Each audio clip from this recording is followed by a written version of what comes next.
قرآن پاک کی ایک بہت مختصر سی آیت کریمہ حمد و صلات کے بعد تلاوت کی ہے، اور اللہ جل مجدہ نے ارشاد فرمایا، حضور نبی کریم علیہ الصلوۃ والسلام کو مخاطب کر کے کہ اِنَّکَ لَعَلَىٰ خُلُقٍ عَظِیمٍ، کہ اے پیارے نبی محتشم صلی اللہ علیہ وآلہ وسلم، بے شک آپ اخلاق کے اعلیٰ ترین منصب پر فائز ہیں۔ حضور نبی کریم صلی اللہ علیہ وآلہ وسلم آپ اس دنیا میں تشریف لائے اور بنیادی طور پر آپ نے اپنے مقصد بعثت کو خود اپنے ہی الفاظ میں کئی مقامات پر بیان فرمایا۔ ان میں سے ایک یہ ہے کہ انما بعثت لأتمم مکارم الاخلاق، کہ مجھے اس لیے بھیجا گیا ہے تاکہ جو اعلیٰ ترین اخلاق ہیں میں ان کی تکمیل کر سکوں۔ اتفاق سے آج ربیع الاول شریف کی 29 ہے۔ آج اگر چاند نظر آتا ہے تو آج یہ مہینہ ختم ہو جائے گا، نہیں تو کل ختم ہو جائے گا، یعنی آخری لمحے ہیں اس ماہ ربیع الاول شریف کے، اور اس بابرکت مہینے میں اللہ تعالیٰ کی توفیق سے جہاں ہم اللہ تبارک و تعالیٰ کا شکر ادا کرتے ہیں کہ اللہ کریم نے حضور علیہ الصلوۃ والسلام کی بعثت فرمائی، آپ کو یہ دین متین دے کر بھیجا، اور ہم اللہ کی بارگاہ میں سجدہ شکر ادا کرتے ہیں کہ اللہ کریم نے ہمیں اس دین کو جاننے، پہچاننے اور ماننے والا بنایا۔ وہاں پر ربیع الاول شریف کا ایک آخری سبق جو آج کے اس جمعۃ المبارک کے موقع پر چند ایک معروضات کی صورت میں عرض کرنا ہے، وہ یہ ہے کہ اللہ تبارک و تعالیٰ کی خوشی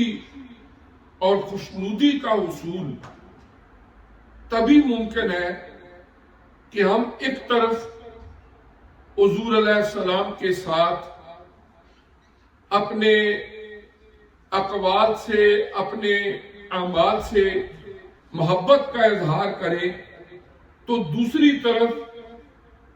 ہماری زندگی کے جو شب و روز ہیں ان میں حضور علیہ الصلوۃ والسلام کے اخلاق کی، آپ کے کردار کی، آپ کی سنتوں پر عمل کرنے کی رمق اور روشنی نظر آئے۔ اخلاق کا لفظ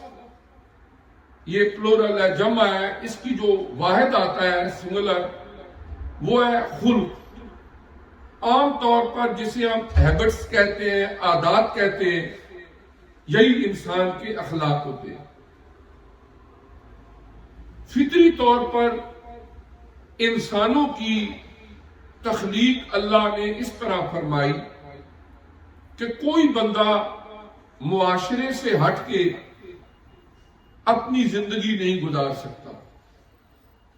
ہر انسان کو دوسرے انسانوں سے میل جول کی ایک بنیادی ضرورت ہے۔ جب ایک بچہ پیدا ہوتا ہے تو کئی ایک رشتے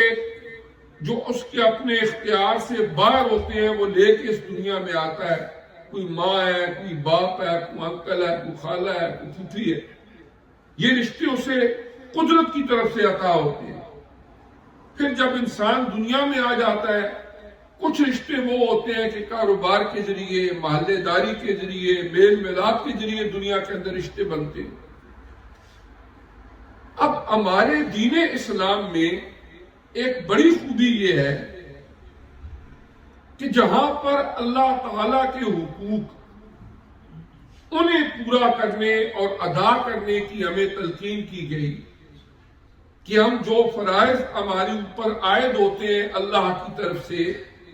ان کو پورا کریں، اللہ کی ناراضگی مول نہ لیں۔ وہاں پر معاشرے میں رہنے والے جو دوسرے انسان ہیں ان کے جو رائٹس ہیں ان کا خیال رکھنا، یہاں تک کہ اس معاشرے کے اندر جو جانور رہتے ہیں، جو پرندے رہتے ہیں، ان کے حقوق کا خیال رکھنا بھی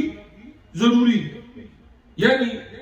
ایک آدمی جب اپنے آپ کو کہتا ہے کہ میں مسلمان ہوں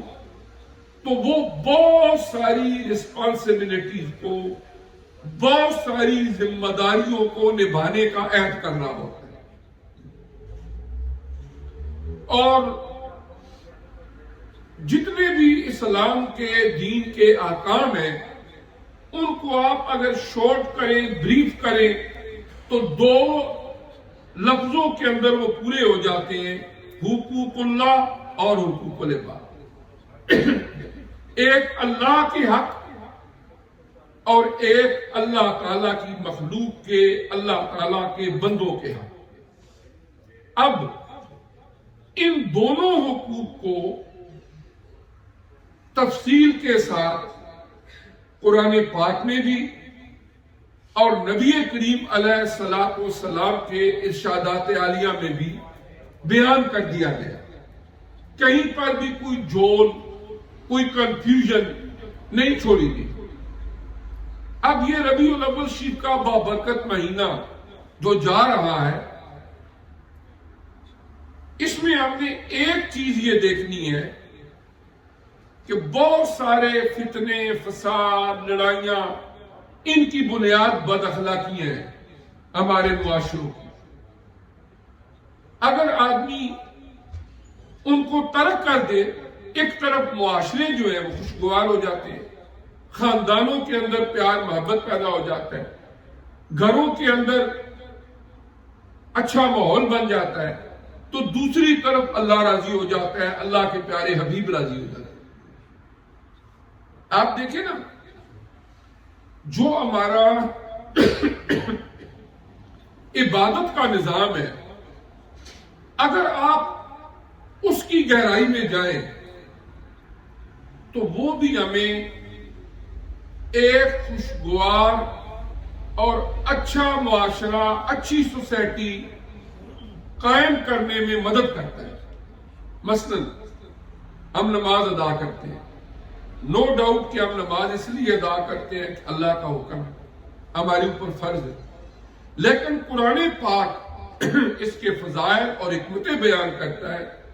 کہ ان الصلاۃ تنہی عن الفحشاء والمنکر، کہ نماز بے حیائیوں سے اور برے کاموں سے بندے کو روکنے والی ہے۔ جب ایک آدمی نماز کی پابندی کرتا ہے اور معاشرے کے اندر بے حیائیوں سے، برائیوں سے اپنے آپ کو بچاتا ہے، تو اس کے پردے میں بھی کئی ایک لوگوں کے جو حقوق ہیں بندوں کے، ان کی پاسداری ہو جاتی ہے۔ اگر وہ بے حیائی کو رواج دے گا، خدا نہ خواستہ گناہ کی طرف جائے گا، حرام خوری کی طرف جائے گا، تو کئی ایک لوگوں کے حقوق کو پامال کرے گا۔ تو اس طرح یہ ہے کہ حضور نبی کریم صلی اللہ علیہ وآلہ وسلم کا لائے ہوئے دین، جہاں ہمیں اللہ کے حقوق انہیں پورا کرنے کا حکم دیتا ہے، وہاں پر معاشرے میں رہنے والے دوسرے لوگ،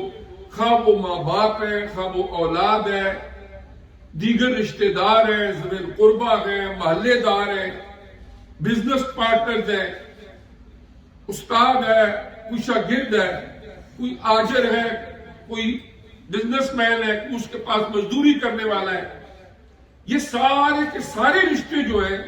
ان میں باہمی ایک دوسرے کے اوپر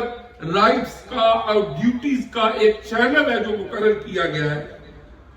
اور ہر ایک کے اپنے رائٹس ہیں اور ہر ایک کی اپنی ڈیوٹی۔ اور پھر ایک اور بات، قرآن پاک اول تا آخر آپ پڑھیں. کچھ لوگوں پر انفرادی طور پر اللہ تعالیٰ کی طرف سے عذاب ہے. مثلا قارون کا واقعہ قرآن میں موجود ہے. موسیٰ علیہ السلام کے دور میں اللہ نے اس کو بے بہا دولت دی، لیکن جس وقت اس میں تکبر آیا، انانیت آئی، مشورے بھی دیے گئے. قرآن فرماتا ہے کہ اللہ نے تمہیں یہ سارا کچھ دیا ہے، تم اس اللہ تعالیٰ کے حکم کی پیروی کرو. اس نے بات نہیں مانی. بالآخر اللہ کا عذاب آیا، مال دولت محلات ہر چیز زمین میں دھس گئے، اس کا وجود ہی ختم ہو گیا. فرعون بحر احمر کی موجوں کے اندر غرق ہو گیا.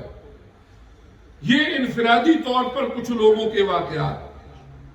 لیکن من حیث القوم، قرآن پاک، پورے قرآن پاک میں صرف 5 قومیں ایسی گزری ہیں کہ جن پر اللہ تعالیٰ نے من حیث القوم عذاب نازل کیا، اور پھر جتنے اس قوم کے اللہ پاک کی نافرمانی کرنے والے تھے، سارے کے سارے اس عذاب کی نظر ہو گئے، ان کے وجود ہی ختم ہو گئے. ان میں قوم عاد ہے، قوم ثمود ہے، قوم حضرت نوح علیہ السلام ہے، اور اصحاب الایکہ جو حضرت شعیب علیہ السلام کی قوم. ان 5 قوموں کا اللہ تعالیٰ نے قرآن میں ذکر کیا ہے، اور ان میں سے کچھ وہ بھی ہیں کہ اللہ تعالیٰ کے نبیوں نے عرصہ دراز تک انہیں تبلیغ کر کے راہ راست پر لانے کی کوشش کی. جب وہ ان سے مایوس ہو گئے تو انہوں نے خود اللہ کی بارگاہ میں ہاتھ اٹھایا کہ اے اللہ پاک، اس کے سوا کوئی چارہ نہیں کہ ان کو تباہ اور برباد کر. مثلا حضرت نوح علیہ السلام 950 ایئرز تک، قرآن کی وائڈنگ ہے، 950 ایئرز تک تبلیغ فرماتے رہے. جب وہ قوم راہ راست پر نہ آئی، انہوں نے اللہ کی بارگاہ میں التجا کی، رب لا تذر علی الارض من الکافرین دیارا، کہ اے اللہ پاک اس زمین پر کافروں کا ایک گھر بھی نہ چھوڑ، ان کو ختم کر دے. اب اللہ تعالیٰ نے پانی کا سیلاب بھیجا اور ان کا کوئی گھر بھی نہ بچا.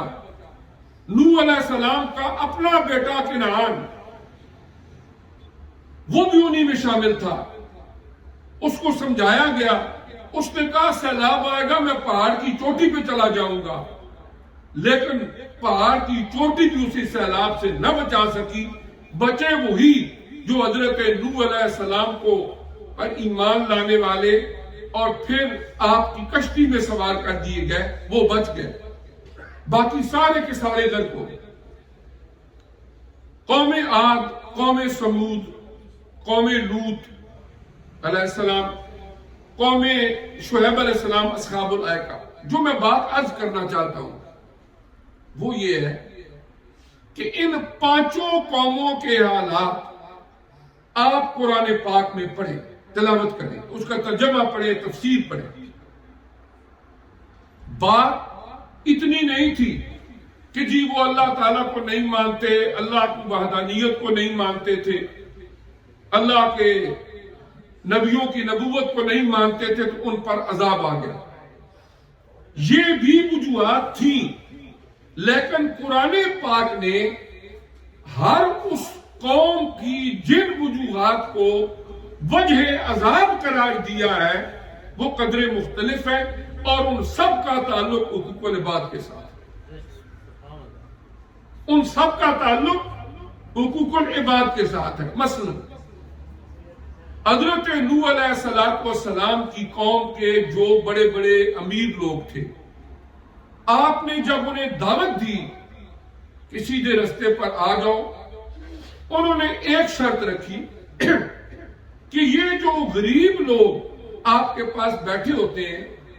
ہماری یہ انسلٹ ہے کہ ہم آ کے ان کے ساتھ بیٹھیں. آپ انہیں اٹھا دو، نکال دو باہر اپنی مجلس سے، اور پھر ہم آپ کے پاس آ کے بیٹھ سکتے ہیں. یعنی معاشرے کے اندر جو آدمی مالی لحاظ سے ذرا کمزور ہے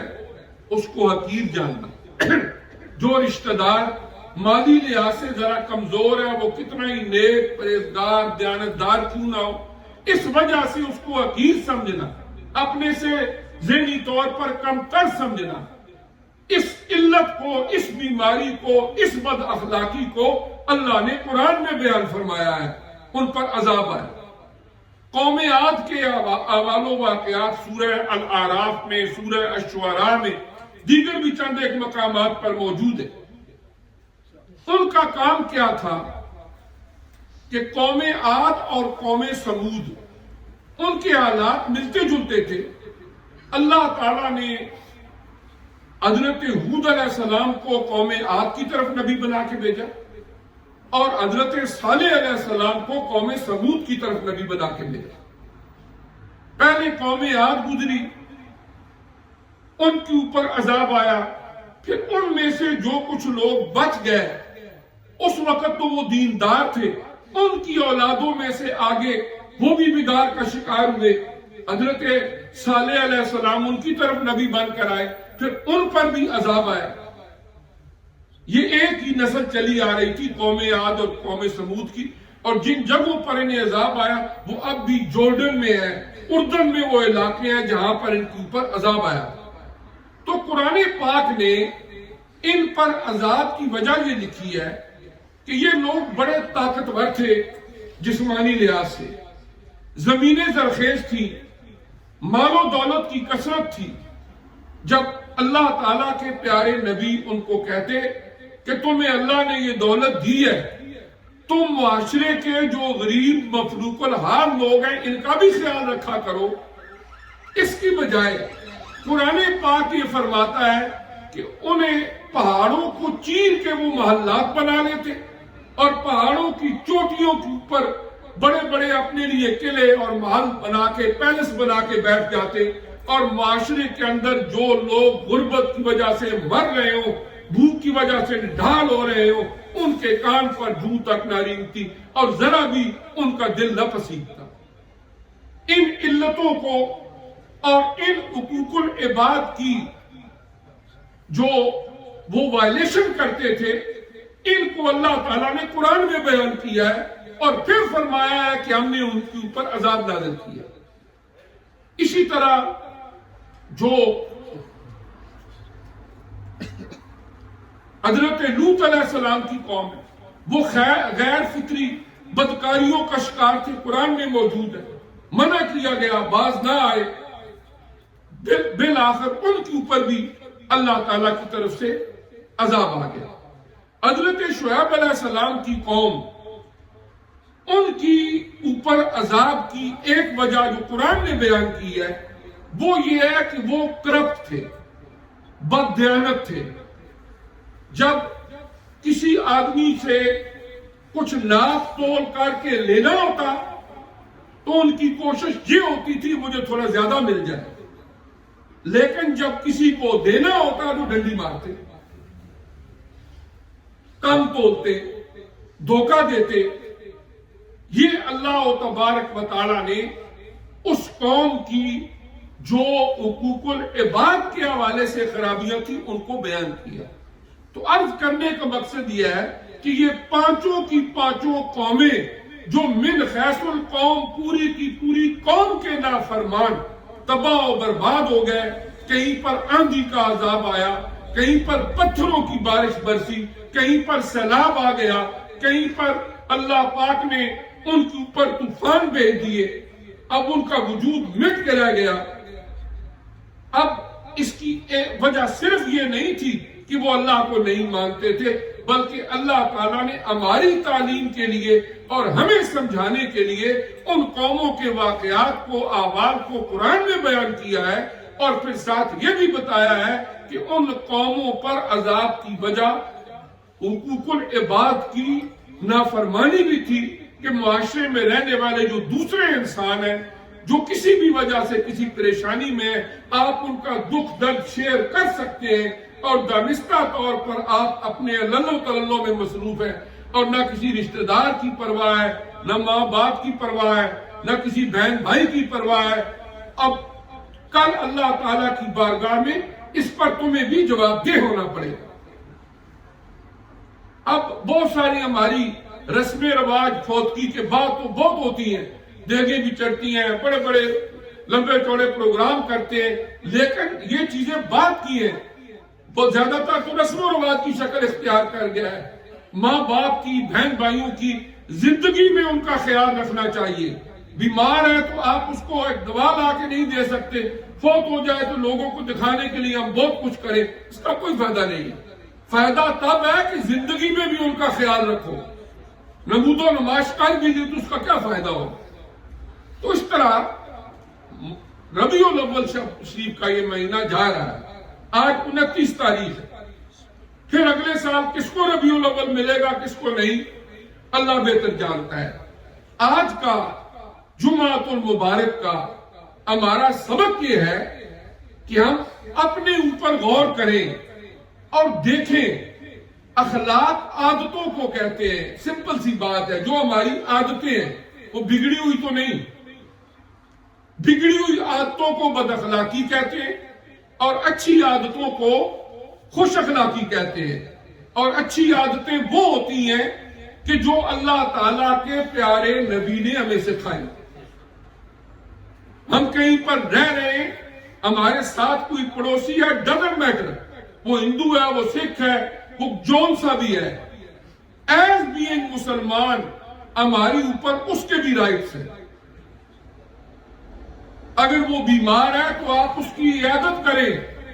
کوئی دین کا پلر نہیں گرے گا۔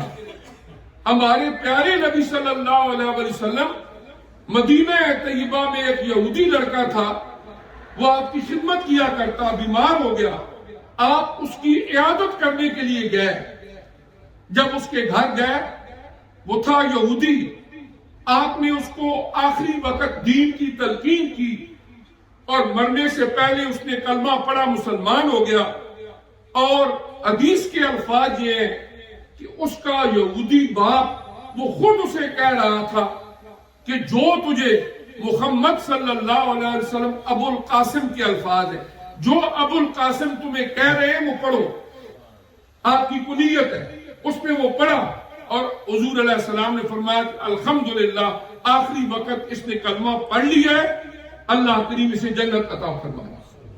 تو اگر یہ اسی طرح ہمارے جتنے رشتہ دار، عزیز، ماں باپ، بہن بھائی، یعنی ہمارے ہاں انفارچونیٹلی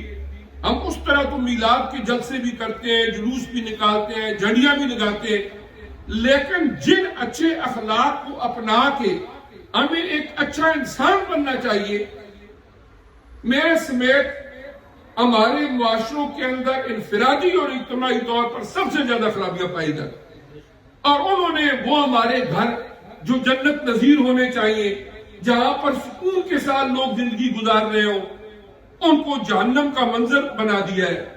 یعنی چھوٹی چھوٹی باتوں پر ایک اس کی وجہ کیا ہے کہ ہم اپنے رائٹس اور اپنے ڈیوٹیز کا جو چینل ہمارے پیارے نبی آ کے 23 سال کی محنت شاقہ سے دے کر گئے، اس کو بلا دیا، جو من مرضی میں آتا ہے